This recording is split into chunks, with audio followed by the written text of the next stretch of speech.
대선 경선 레이스의 반환점을 돈 민주당의 상황도 살펴보겠습니다. 지난 주말 민주당의 충청 그리고 영남 지역 순회 경선 결과가 발표가 됐습니다.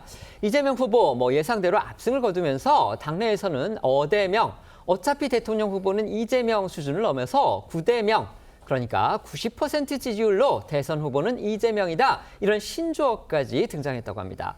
순회 경선 4곳 중에서 전반 2연승을 이제 이재명 후보가 차지를 하면서 독주 체제를 굳힌 듯한 모양새가 되는데요. 주말의 경선 상황부터 알아보겠습니다. 네, 충청권에서 그제 치러진 민주당 첫 지역 경선에서 이재명 후보가 88% 압승을 거둔 데 이어서 어제 영남에서 열린 두 번째 경선에서도 90%가 넘는 압도적인 득표율로 1위를 차지했습니다. 이제 호남권과 수도권, 강원, 제주 이렇게 두 개 지역권 순회 경선이 남아 있는데요.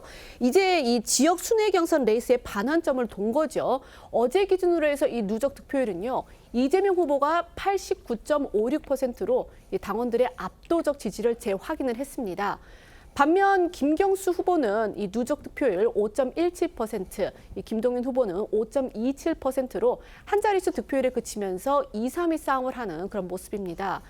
이 주목되는 부분은요, 이 후보가 이번 영남권과 이 충남권 경선에서 얻은 득표율이 지난해 당대표 연임에 도전했던 전당대회 당시 이 해당 지역에서 각각 얻은 이 득표율과도 비슷한 수치라는 점입니다.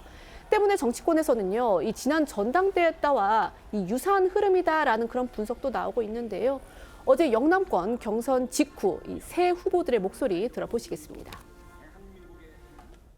기호 1번 이재명 후보 득표수 66,526표, 득표율 90.81%입니다.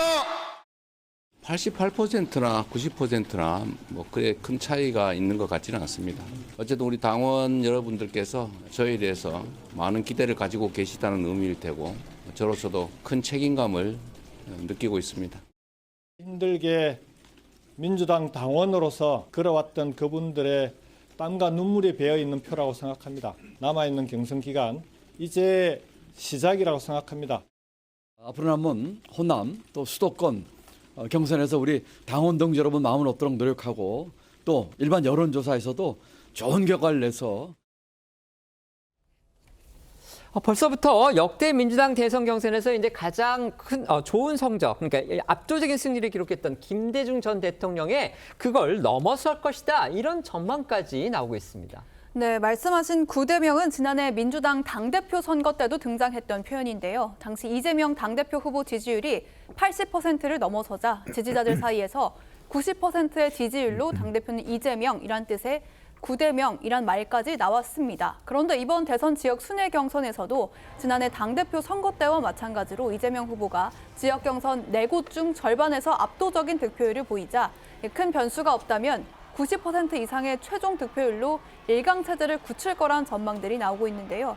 참고로 지난해 당대표 선거 때 이 후보는 85.40%의 득표율로 대표에 당선됐습니다. 네, 만약 이 후보가 이번 경선에서 90%가 넘는 최종 득표율을 달성한다면 대통령 직선제 부활 이후 역대 민주당 대선 경선에서 가장 압도적 승리를 기록했던 김대중 전 대통령을 뛰어넘는 셈인데요. 김 전 대통령은 1997년 당시 민주당의 전신인 새정치국민회의 경선에서 득표율 78.04%를 기록해 후보가 됐었는데 당시 김 전 대통령은 새정치국민회의 총재로 당권을 쥐고 있었습니다.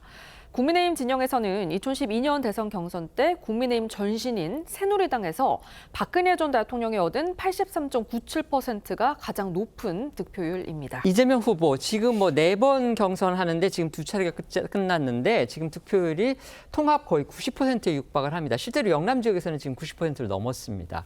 이게 물론 이재명 후보 입장에서는 이게 좋은 일인지 아니면 이게 어떤 또 역작용이나 부작용이 있을지 이런 부분 민주당으로서는 좀 고민스러운 부분도 있을 듯 하거든요. 어떻게 생각하십니까? 일단 높은 득표율을 받았기 때문에 자만해지지 않는 그런 모습을 보여준다고 생각을 합니다. 그런데 저는 민주주의 사회에서 투표를 통해서 가장 많은 지지를 받은 게 과연 1인 독재 국가를 우려할 일인가?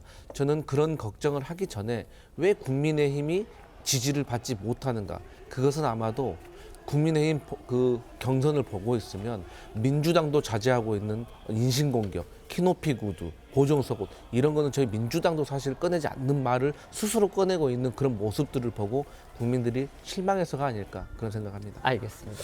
사실 이재명 대표가 이번 선거를 앞두고 여러 가지 제도적인 어떤 조치를 취했죠. 지난 총선 공천 때 비명 행사라는 걸 통해서 사실상 이제 비명계를 다 의회 내에서 추방을 했습니다. 또 거기에 이어서 이번 경선 룰도 사실 바꿨지 않습니까? 민주당은 그동안 국민경 참여 경선인단 이걸 중심으로 해왔었는데 지금 여론조사 50%, 당원 50% 이걸로 바꿔버렸지 않습니까? 그러니까 어떻게 하든지 이재명 대표 본인이 충분히 당에서 대표로 뽑힐 수 있는 상황임에도 불구하고 왜 이런 일을 했을까라는 의문은 여전히 남습니다. 지금 미국의 트럼프 대통령이 상하원을 다 장악하고 있습니다. 그러면서 행정명령 정치를 하고 있지 않습니까? 그렇다면 이제 앞으로 이재명 대표 후보가 만약에 이제 대통령이 될 경우에 뭐 지금 의회뿐만 아니라 지금 여러 가지 부분들을 다 장악하고 있기 때문에 이러한 부분들에 대한 국민적 우려를 더 키워주는 것 아닌가 그런 우려가 솔직히 있습니다.